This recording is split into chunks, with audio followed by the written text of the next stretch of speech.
Bismillahirrahmanirrahim. Assalamualaikum warahmatullahi wabarakatuh. Alhamdulillahi rabbil alamin. Wassalatu wassalamu ala asyrafil anbiya'i wal mursalin wa ala alihi wa sahbihi ajma'in. Subhanaka la ilma lana illa ma 'allamtana innaka antal alimul hakim.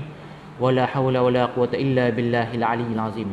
Alhamdulillah, bersyukur kita kehadrat Allah Subhanahu wa taala kerana pada malam ini, Isnin 28 Januari tahun 2024, kita dapat meneruskan lagi sesi kuliah yang berkaitan dengan hak-hak isteri.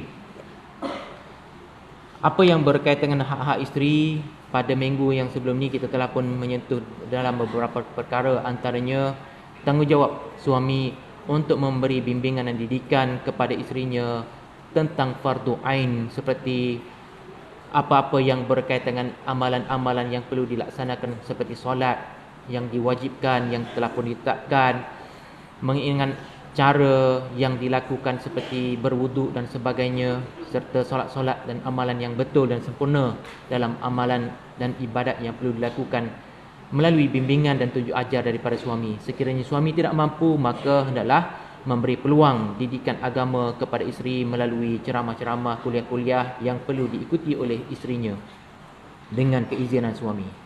Sekarang kita masuk nombor yang keempat, iaitu kalau suami mempunyai beberapa orang isteri, maka hendaklah si suami berlaku adil kepada mereka dalam pemberian makanan, minuman, pakaian, tempat kediaman dan giliran bermalam. Apabila kita menyentuh tentang hak isteri, maka bahagian yang nombor 4 ini, kalau suami mempunyai beberapa orang isteri ramai, apakah peranan dan tanggungjawab isteri? Apakah peranan tanggungjawab suami terhadap isterinya? Mestilah yang paling penting adalah bersikap adil terhadap isteri-isterinya yang dikahwini, iaitu melalui pemberian-pemberian seperti makanan kena sediakan. Janganlah pula yang ni beras wangi, yang ni beras biasa. Tak boleh nak pilih kasih antara satu sama lain. Pemberian makanan mestilah seimbang antara pasangan-pasangan, antara isteri-isteri suami tersebut. Begitu juga dengan minuman, kena sediakan. Jangan pilih kasih. Dari segi pakaian, janganlah seorang ni pakaian beratus-ratus, yang ni puluh-puluhan ringgit sahaja. Sedangkan perlu kena jaga dan perlu kena ambil perhatian dan cakna terhadap perkara yang sedemikian. Begitu juga tempat kediaman kena ada. Walaupun rumah sewa sekalipun, bergantung kepada kemampuan suami. Kalau tak mampu lagi untuk membeli rumah, maka tanggungjawab suami untuk menyediakan kediaman dan tempat tinggal untuk isteri-isterinya. Dan giliran bermalam, kena ada giliran. Sedikit pun tidak dibenarkan si suami berlaku zalim. Tak boleh. Tak boleh menzalimi antara isteri-isterinya. Jadi sekarang, tanggungjawab suami mestilah melaksanakan perintah-perintah dan apa-apa yang ditetapkan, tanggungjawab yang perlu dipikul melalui amanah-amanah yang dikatakan dan dikategorikan sebagai suami untuk menguruskan hal ehwal kehidupan isteri-isterinya dalam hal ehwal kehidupan berumah tangga. Apa yang berkaitan dengan tidak dibenarkan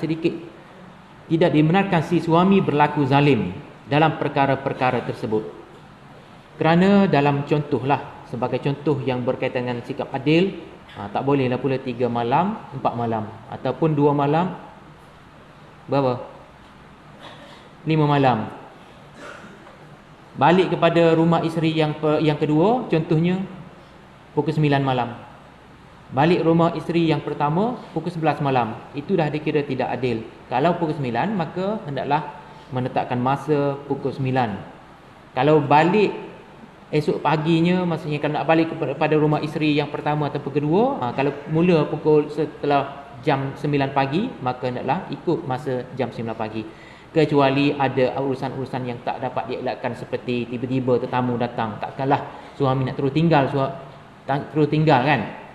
Tiba-tiba tamu datang, Suami pula bagi tahu, minta maaf, saya terpaksa berundur diri dulu kerana isteri yang seorang lagi sedang menunggu. Habis takkanlah, maksudnya kita kena kira dan ambil kira jugalah perkara-perkara tersebut. Janganlah pula sampai ada perbalahan dan sesuatu perkara-perkara tersebut menyebabkan adab dengan tetamu pula diabaikan. Walau bagaimanapun, tanggungjawab mesti dipatuhi, mesti dijaga dengan baik supaya tidak ada unsur-unsur yang boleh terjebak kepada berlakunya zalim terhadap isteri-isteri bagi suami tersebut. Kerana dalam Al-Quran telah diperingatkan firman Allah Subhanahu wa taala, fa in khiftum alla ta'dilu fawahidatan aw ma malakat aymanukum. Surah An-Nisa ayat yang ketiga.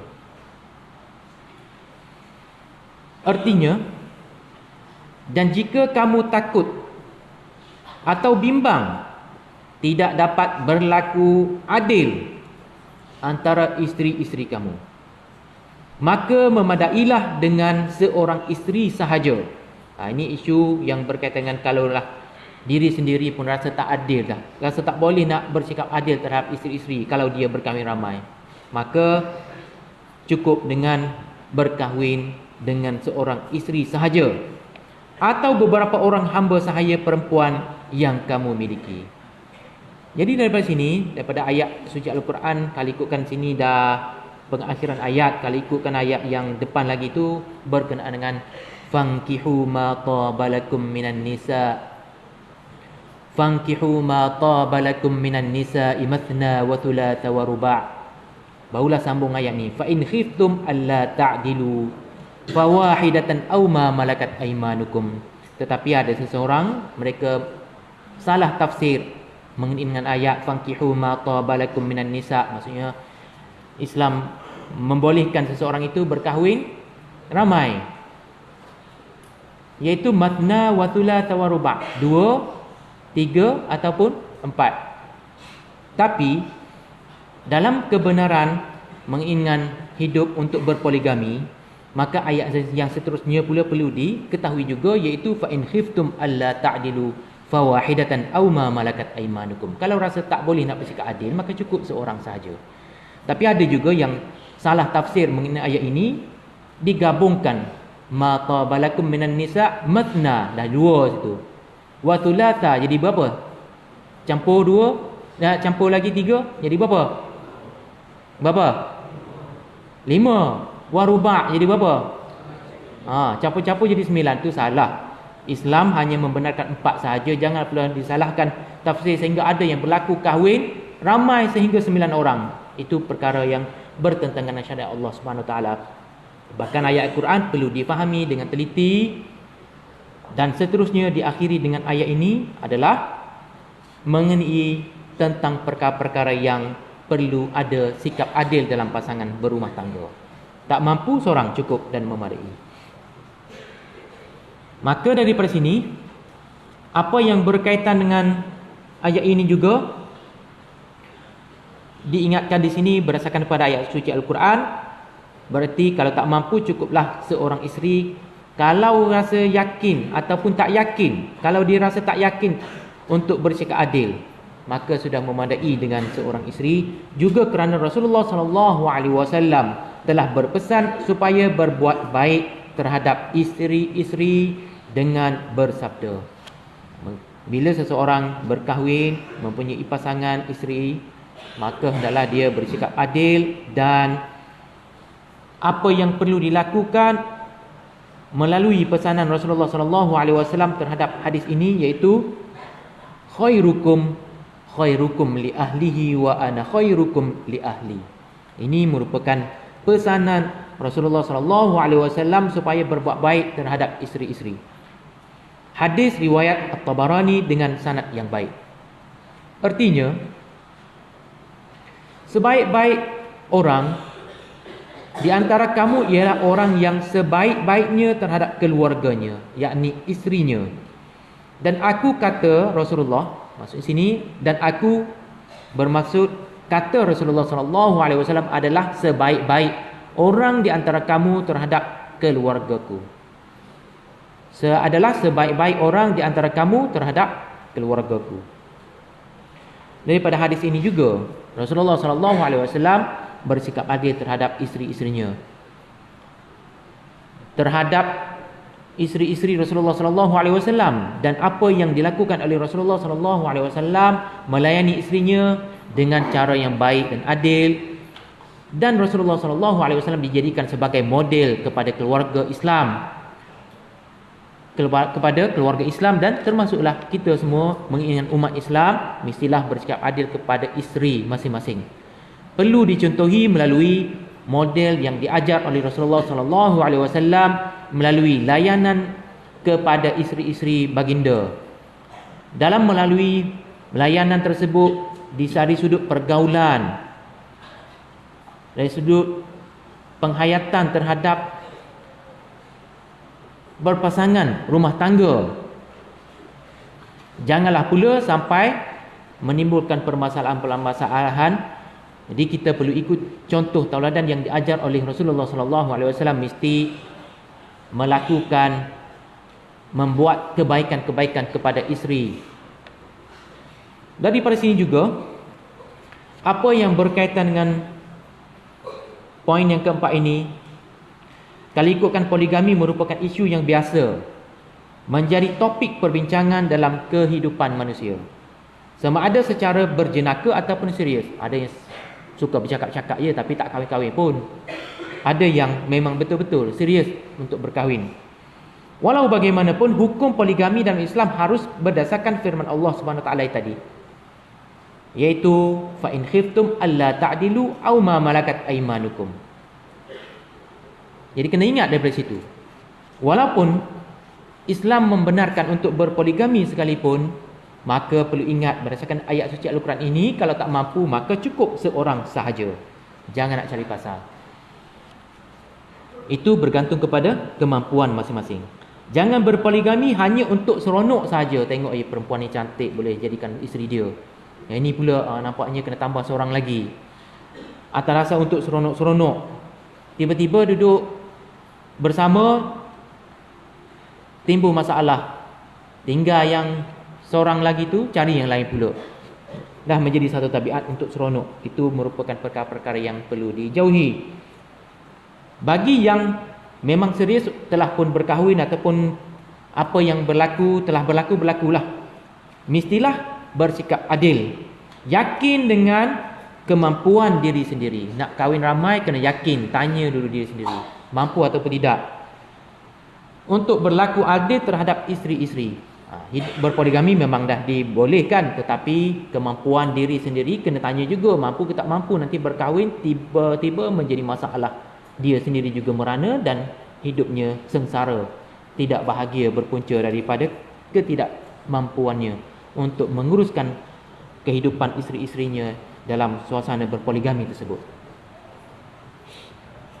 Juga kerana Rasulullah SAW boleh ingatkan berdasarkan pada hadis ini, khairukum li ahli wa ana khairukum li ahli.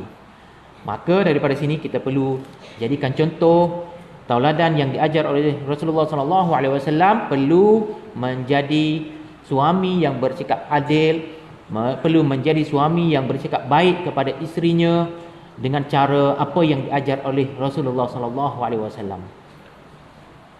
Hendaknya, yang kelima, hendaknya janganlah ada sebarang rahsia isteri diheboh oleh suami kepada orang. Ini yang kelima. Kadang-kadang suami ni memang orang kata mulut sedap, suka bercakap tetapi tak bertapis. Pasal isterinya dicerita juga kepada orang lain, kepada kawan dia, terhadap sesuatu yang berlaku di rumah, hubungannya dengan isterinya. Itu adalah perkara-perkara yang perlu dijauhi, kerana janganlah ada sebarang rahsia, maksudnya hendaknya janganlah ada sebarang rahsia isteri diheboh oleh suami kepada orang lain, kerana ini merupakan bertentangan dengan hukum syariat Allah Subhanahu Wa Taala. Kerana keaiban sesuatu perkara-perkara dalam rumah perlu dirahsiakan. Janganlah menyebut keaiban, janganlah menyebut keaibannya kepada orang. seolah macam mendedahkan keaiban isteri kepada orang lain, seolah mendedahkan sesuatu perkara-perkara keburukan isteri kepada orang lain. Jadi orang lain bercakap pasal dia juga, bercakap pasal isteri dia juga. Seelok-eloknya keaiban perlu ditutup, jangan sampai tersebar di luar sana. Begitu juga seseorang setengah tu dia bergaduh dengan suami, mulalah letak status dia, suami macam tu, suami macam ni, memburukkan suami. Sedangkan perkara itu mungkin dia rasa hanya sekadar untuk melepaskan perasaan dia, untuk menenangkan hati dia, tetapi dia tak sedar orang lain sedang memerhatikan pasangan rumah tangganya tersebut. Follower tanpa disedari ikut memerhatikan status dia tersebut, maka itu merupakan sesuatu keaiban yang perlu dijauhi. Kerana si suami adalah pemegang rahsia isterinya. Begitu juga tadi, sama ada suami ke isteri ke, samalah. Janganlah pula suami tak suka pada isteri dia, letak dalam status, letak masuk Facebook, memburukkan isteri dia. Isteri pula memburukkan suami. Itu merupakan perkara-perkara keaiban yang berlaku dalam pasangan rumah tangga yang perlu dijauhi, kerana itu merupakan aib pasangan. Dia dituntut supaya memelihara isterinya, menjaga isteri dia dengan baik dan mempertahankan kehormatannya. Kehormatan dia perlu dijaga, perlu dikawal, perlu dipelihara dengan baik dan mempertahankan kehormatan isteri. Apa yang berkaitan kehormatan isteri adalah tanggungjawab suami yang perlu dijaga. Kerana kehormatan isteri adalah tanggungjawab suami. Apa yang berkaitan dengan perkara ini, kita perlu ingat bahawa isteri adalah amanah yang telah pun ditetapkan kepada suami melalui ikatan perkahwinan. Bila dah berkahwin, maka tanggungjawab suami menjaga isterinya dengan baik, menjaga kehormatan isterinya dengan baik. Tak boleh nak mengkhianati isterinya dengan bermacam cara. Sebagai contohnya, memaksa isteri dia memakai pakaian-pakaian yang tidak menutup aurat dan lainnya. Apabila sahaja suami berumah tangga dengan isterinya melalui ijab dan kabul, maka menjadi amanah Allah Subhanahu Wa Taala yang besar kepada suami untuk menjaga isterinya, memikul amanah yang dipertanggungjawabkan oleh Allah Subhanahu Wa Taala dalam rumah tangga tersebut. Sebelum pernikahan, ikutkan amanah anak perempuan menjadi tanggungjawab ayah. Apabila isteri telah pun berkahwin, maka tanggungjawab ayahnya dah terlepas, beralih pula kepada tanggungjawab yang perlu dipikul oleh suami bagi isteri tersebut. Maka daripada sini, apabila seorang suami berkahwin dengan anak perempuan, bagi seseorang itu dah tak menjadi tanggungjawab, dah beralih daripada tanggungjawab bapa kepada tanggungjawab suami. Maka perlu dipikul dan perlu diamanahkan melalui amanah yang telah pun ditetapkan oleh Allah Subhanahu Wa Taala. Tak boleh nak mengkhianati isteri, mesti menjaga kehormatannya dan memelihara isterinya dengan baik. Apa yang berkaitan dengan perkara ini juga, jangan sesekali suami mengabaikan tanggungjawab. Mestilah suami peka, perlu mendidik dan memberi bimbingan agama kepada isteri-isterinya. Perlu memberi bimbingan agama kepada isterinya. Apa yang berkaitan dengan suami yang baik adalah suami yang menghormati dan meningkatkan darjat isteri. Hormat isteri dia dengan baik, meningkatkan darjat dia. Tak boleh nak menghina isteri, bahkan memuliakan isteri dia. Kalau orang bertanya khabar apa semua, bahkan dalam sesuatu perkara, janganlah pula mengingat pada sesuatu perkara ini suami meningkatkan ataupun berusaha untuk memburukkan isterinya di hadapan orang lain. Itu merupakan perkara yang aib, perlu dijauhi. Tak boleh. Suami perlu jaga aib isteri, perlu memberi bimbingan dan didikan yang baik terhadap didikan agama. Dan suami juga dikatakan sebagai suami yang baik, mestilah menghormati dan meningkatkan darjat isterinya dan menjaga keaiban isteri. Aib isteri kena jaga. Kat rumah nak tegur isteri, tegurlah. Bila orang tegur suami, bila orang tegur, jadi janganlah pula suami dia terus marah depan orang. siasat dulu, teliti dulu. Kadang-kadang bimbang takut nanti orang ketiga nak fitnahkan suami dan menjatuhkan maruah isteri di hadapan suami sendiri. Apa yang berkaitan dengan perlu menjaga keaiban isteri dengan baik, tak boleh nak mengaibkan isteri di hadapan orang lain. Begitu juga bagi suami, apabila dia memikul amanah tanggungjawab, mestilah menjaga pakaian isteri dengan baik, menjaga pakaian-pakaian yang menutup aurat.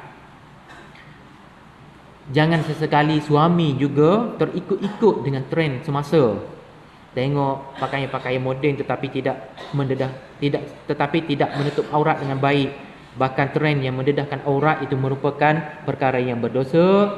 Suami yang perlu dipikul di akhirat nanti. Isteri adalah amanah suami, maka suami bertanggungjawab bersesuaian dengan perkataan qawwam, iaitu ar-rijalu qawwamuna 'alan nisa. Berarti suami mestilah bertanggungjawab dalam menguruskan hal ehwal kehidupannya dalam suasana berumah tangga dan bertanggungjawab terhadap isterinya. Jangan biarkan kemungkaran berlaku dalam kehidupan tersebut. Isteri nak pergi mana pun dia tak ambil kisah. Isteri nak keluar dengan lelaki mana pun dia tak kisah. Itu merupakan perkara-perkara yang perlu dijaga kerana bimbang takut terjebak dengan kemungkaran yang berlaku. Suami perlu peka, perlu tahu dengan siapa isteri keluar dan melarang sama sekali isteri keluar dengan pasangan-pasangan yang bukan mahramnya. Jadi sekarang kita apa yang berkaitan dengan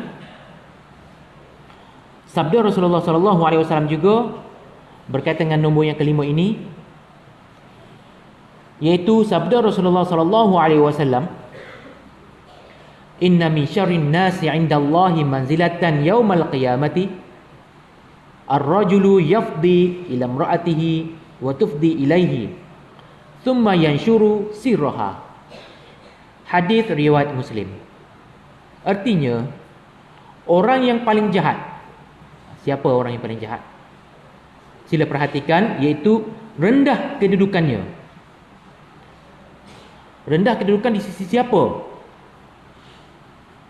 Di sisi Allah Subhanahu wa taala pada hari kiamat. Ialah orang lelaki yang bergaul rapat dengan isterinya dan saling beri-memberi kehendak masing-masing. Kemudian si suami menghebohkan rahsia isterinya kepada orang lain. Ini merupakan perkara yang perlu diteliti, perlu diperhatikan bahawa dikategorikan sebagai orang yang paling jahat, rendah kedudukannya di sisi Allah di akhirat nanti ialah orang-orang yang dikaitkan dengan seorang lelaki bergaul rapat dengan isteri, pada masa yang sama dia menghebohkan rahsia isterinya kepada orang lain. Duduk kat rumah, sesuatu yang perlu dijaga, jaga. Aib isteri perlu dijaga. Jangan sampai rahsia dalam rumah dibocorkan. Apa yang berkaitan masalah dalaman perlu dirahsiakan. Janganlah pula sampai dalam kelambu sendiri pun dihebohkan kepada orang lain yang menyebabkan aib isterinya yang boleh menjadi isteri yang, inilah aib yang boleh memalukan isterinya sendiri. Kita kena ingat perkara yang sedemikian. Aib isteri perlu dijaga. Kalau tak suka, tak kena cara, ataupun perkara-perkara yang mendatangkan keaiban, kesilapan-kesilapan, isteri perlu dibimbing, perlu ditegur dengan baik di rumah. Bukan di hadapan orang, bukan marah dan maki di hadapan orang. Setengah suami, mereka tidak ada perasaan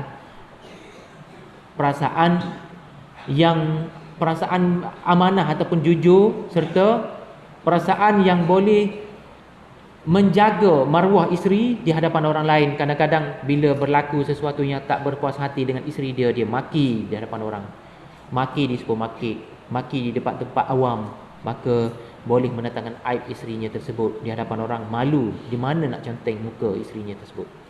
Kena jaga. Marah sekalipun, simpan dan balik berbincang di rumah. Tegur isteri dengan baik di rumah, bukan di khalayak ramai. Sekarang masuk bahagian yang kedua, iaitu hak-hak suami. Apa yang berkaitan dengan hak-hak suami? Kewajipan isteri terhadap suaminya ialah melaksanakan hak-hak dan adab-adab yang perlu dilaksanakan. Apabila menjadi seorang isteri, tanggungjawabnya telah pun menjadi tanggungjawab yang sudah berbeza sebelum dia memulakan alam perkahwinan. Sebelum dia memasuki alam perkahwinan, sebelum dia berkahwin, sebelum dia menjadi isteri, berbeza tanggungjawab dia. Bila dah menjadi isteri, maka tanggungjawab dia terhadap suami mestilah tanggungjawab yang baik. Dahulunya ketika masih bujang, masa bujang lain. Seorang perempuan tidak perlu mengambil kira pandangan orang lain untuk membuat keputusan. Maksudnya pandangan suami dia. Dia rasa nak buat keputusan itu, dia buat. Bila ada suami, kena ikut dengan cara berbincang dengan suami terlebih dahulu. Namun kini, para isteri mestilah mengambil kira pendapat dan mendapatkan izin suami terlebih dahulu sebelum membuat keputusan. Bila dah jadi isteri orang, janganlah sampai bergaduh, buat keputusan sendiri tanpa pengetahuan suami. Bila suami tahu perkara yang tak disukai, maka menimbul perbalahan dan kemusykilan dalam rumah tangga tersebut. Maka apa yang perlu dijaga oleh isteri, mestilah mendapat keizinan suami terlebih dahulu sebelum membuat keputusan. Dah buat keputusan, suami tak suka, suami marah, maka bergaduh. Sebelum isteri membuat keputusan, maka berbincang elok-elok, tanya pendapat dia, barulah dia buat keputusan. Walaupun corak kehidupan isteri telah pun berubah selepas berumah tangga, nikmat bahagia itu akan lebih dirasai dengan adanya pasangan untuk berkongsi suka dan duka. Walaupun dah masuk alam perkahwinan, memanglah mula-mula yang berkahwin, pasangan-pasangan tersebut, orang kata peringkat awalnya, orang kata masuk alam perkenalan. Ada setengah tu memang dia bercinta awal, tapi bila duduk bersama lain pula. Ada juga mereka bercinta selepas berkahwin, dan itu dikatakan sebagai permulaan masuk alam perkahwinan dan alam perkenalan.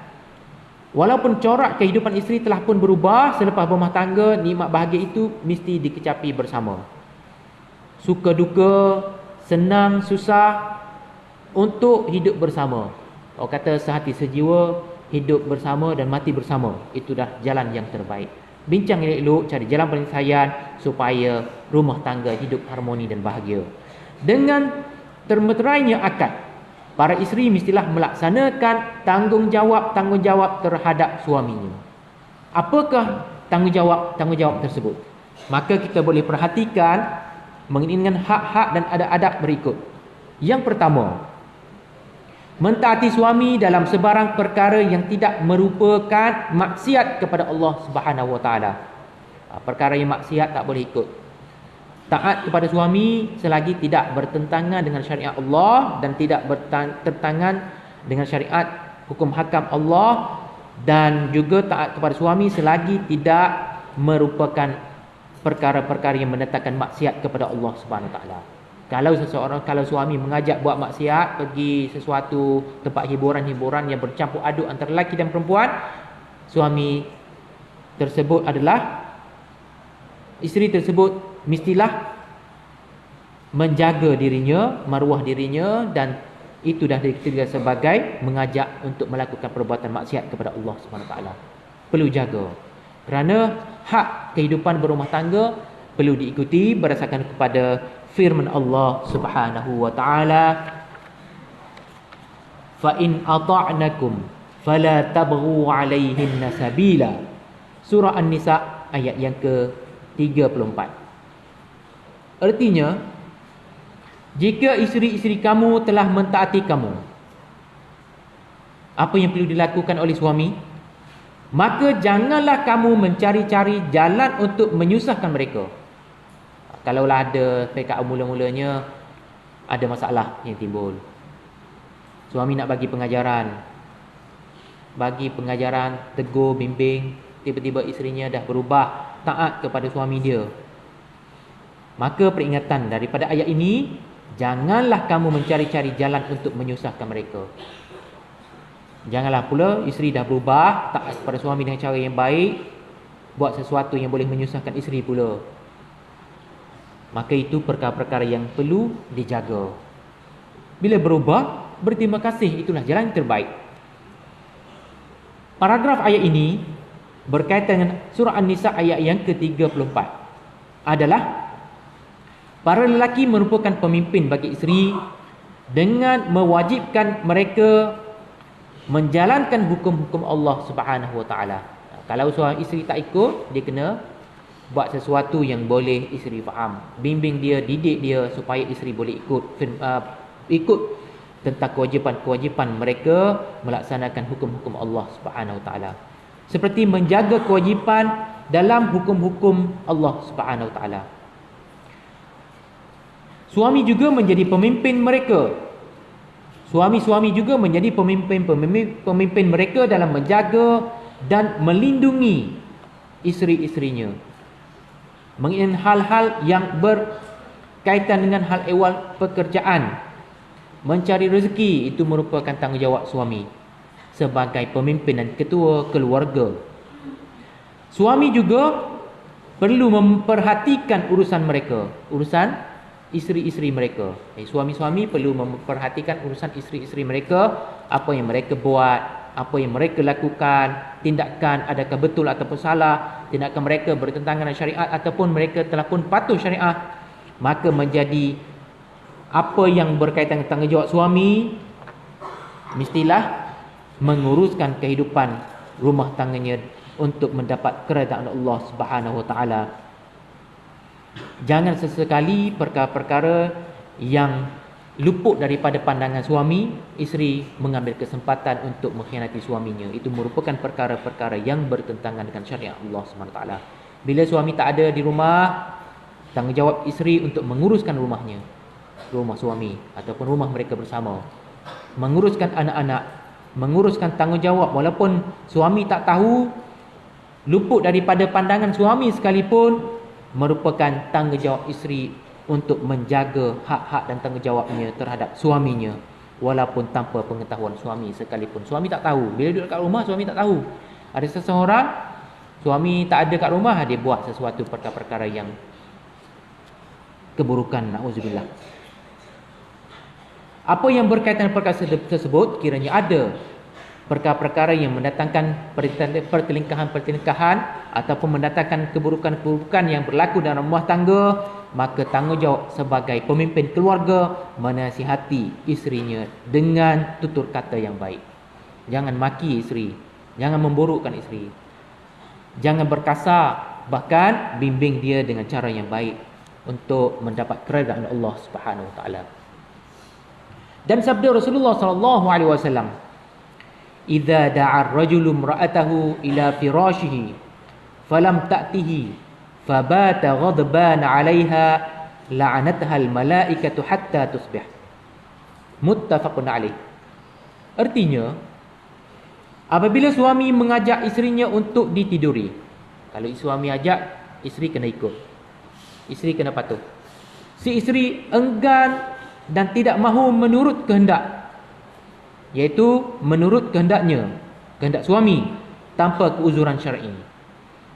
Kalau keuzuran syar'i itu tak boleh buat apalah. Suami ajak tapi isterinya period, tak boleh ikut kerana perkara yang itu dikira sebagai keuzuran syar'i. Lalu dalam keadaan marah suami itu tidur, perasaan marah, tak puas hati, maka malaikat Allah melaknat si isteri hingga ke pagi hari. Kalau meninggal pada waktu itu, apa yang berlaku? Kena jaga. Kalau tak mampu, mohon maaf dengan suami dengan cara yang baik. Janganlah pula menolak kehendak suami, permintaan suami untuk ditiduri tetapi tanpa uzur syar'i. Bahkan kalau tak mampu, tak sihat, tiba-tiba tak sihat, bagi tahu elok-elok. Kita tangguh dulu ke ataupun apa-apa yang boleh suami terima alasan-alasan yang munasabah tersebut.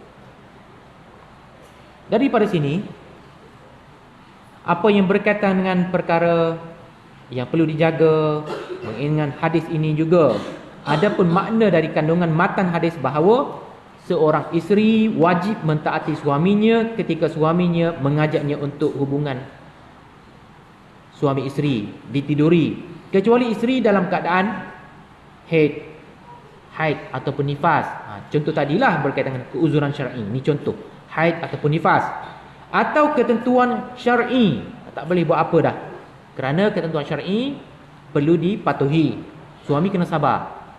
Dan alasan rasional lain yang boleh diterima serta suami berbuat zalim dan maksiat. Seorang isteri boleh menolaknya. Buat masa kata nak mengkhianati isterinya, ataupun dia nak jadikan isterinya sebagai apa kata, nak menjual isterinya, menggadai isterinya kepada orang lain, nak dapat duit. Itu merupakan perkara yang menzalimi isteri, perkara yang maksiat yang perlu ditolak. Selain alasan tersebut, maka secara teks daripada penyataan hadis bahawa dia dilaknat oleh malaikat dengan erti dia dijauhkan dari kebaikan, kasih sayang dan rahmat sampai suami memaafkannya. Bila suami maaf, maka selesailah masalah tersebut. Sedangkan implikasi hukum dengan menggunakan teori maslahah bahawa penolakan isteri terhadap suami dalam hubungan persetubuhan adalah bentuk dari mafsadah, kerosakan. Bimbang apa maksud mafsadah sini? Kerosakan, bimbang takut nanti bila suami tak berpuas hati dengan isteri, tak layan dengan baik, mengajak untuk ditiduri sekalipun isteri tolak, bimbang takut nanti suami tak boleh nak kawal nafsunya, pergi mencari perempuan lain. Dan sabda Rasulullah sallallahu alaihi wasallam, "Walau kuntum imra'an, walau kuntu amiran ahadan an yasjuda li ahadin, la amartul mar'ata an tasjuda li zawjiha." Hadis riwayat Abu Daud, Al-Hakim dan At-Tirmizi. Artinya, jikalau aku boleh memerintah seseorang bersujud kepada seseorang yang lain. Ini kalaulah kata manusia sujud kepada manusia yang lain, ataupun suami, isteri perlu sujud kepada suami. Maka apa sini Rasulullah bagi tahu, nescaya aku memerintah isteri supaya bersujud kepada suaminya. Tapi dalam hukum Islam, manusia tidak boleh sujud kepada manusia yang lain. Hanya kita boleh bersujud kepada Allah Subhanahu wa ta'ala. Nak ayatnya sini, isteri perlu patuh kepada suami dengan pematuhan-pematuhan yang apa yang diajar oleh Rasulullah sallallahu alaihi wasallam, apa yang terkandung dalam ayat suci Al-Quranul Karim, mesti kena patuh mengikut syariat Allah Subhanahu wa taala. Nak cerita di sini, kalaulah boleh memerintah seorang bersujud kepada seorang yang lain, nescaya aku memerintah isteri supaya bersujud kepada suaminya. Tapi tak adalah sampai peringkat yang sedemikian. Nak bagi tahunya isteri perlulah patuh kepada suaminya dengan baik, menjaga maruahnya ketika suaminya tak ada, menjaga dirinya dan auratnya. Janganlah hanya berlakon di hadapan suaminya sahaja. Isteri bila suami suruh pakai tudung, dia pakai. Bila suaminya tak ada, dia buka. Itu perkara yang bertentangan. Bahkan perkara yang sedemikian perlu mengambil tahu dan perlu mengecaknya daripada suami terhadap isterinya dengan cara yang baik, melalui bimbingan dan tunjuk ajar supaya mendapat keredaan Allah Subhanahu wa taala. Insya-Allah nombor yang kedua kita akan sambung pada minggu hadapan. Itu saja, wabillahi taufik wal hidayah. Wassalamualaikum warahmatullahi wabarakatuh.